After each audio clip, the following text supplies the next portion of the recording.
Welcome to Smart Stock Watch, your go-to channel for in-depth financial analysis.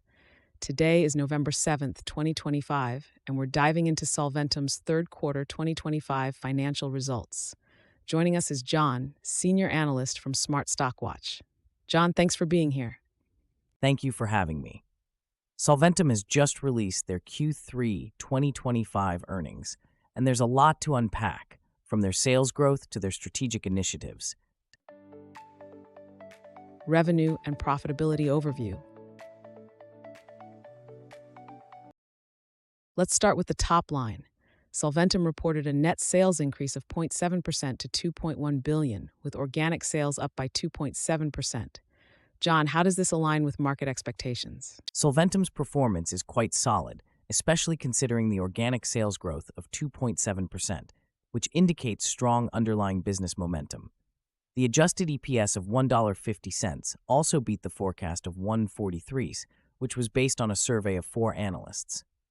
This shows that Solventum is effectively managing its operations and costs. And what about profitability? Net income surged to $0.266 billion, a significant increase from the previous year. This was driven by strategic cost management and operational efficiencies, despite some challenges in gross margins due to tariffs and increased operating expenses. Strategic initiatives and future outlook. Solventum has announced a new initiative called Transform for the Future. Can you tell us more about this, John? Absolutely. This is a multi-year global initiative aimed at reshaping Solventum's cost structure and enhancing operational efficiency. The goal is to generate approximately $500 million in annual cost savings, which will be reinvested into strategic growth initiatives. This positions Solventum well for long-term sustainable growth. And how does this impact their future outlook?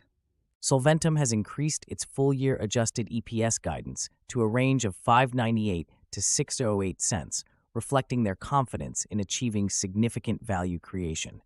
CEO Bryan Hanson expressed strong confidence in their ability to drive long-term growth, which is a positive signal for investors. Segment performance and market dynamics. Let's delve into the segment performance. How did Solventum's different business segments fare this quarter? The Dental Solutions segment saw an impressive growth of 8.4%, driven by strong demand for their orthodontic products. Health Information Systems also performed well with a 5.9% increase, reflecting robust demand for their software solutions. However, the Purification and Filtration segment experienced a significant decline of 28.7%, primarily due to the divestiture of this business. And what about their operating income margin? Solventum reported an operating income margin of 80.6%, which is quite remarkable. This was largely due to a gain on the sale of their Purification and Filtration business, which significantly boosted their profitability this quarter. Cash flow and financial health. Turning to cash flow, Solventum reported an operating cash flow of $75 million, but a negative free cash flow of $22 million. What does this indicate about their financial health? While the negative free cash flow might raise some concerns, it's important to note that this is due to significant investments in property, plant, and equipment. Solventum's cash and cash equivalents stand at $1.642 billion, providing them with a strong liquidity position. Additionally, they have made substantial progress in reducing their debt by $2.970 billion, which strengthens their balance sheet.